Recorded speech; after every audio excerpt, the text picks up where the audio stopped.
அட ஆடியா?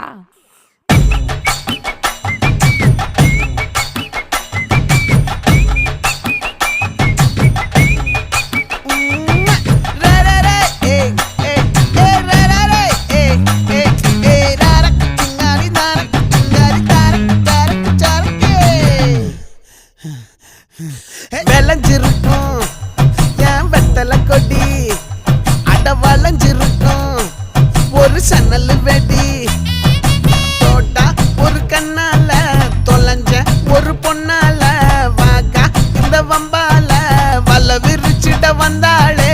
பார்த்து வளைச்ச தேக்கு ஓம் பட்ட உடம்பு சோக்கு, என்ன குத்தும் குறும்பு மூக்கு, கொஞ்சம் ஓய்வை கொடுத்து தாக்கு. என்னடி சித்திரமே இங்க நீ பத்திரமே சொல்லு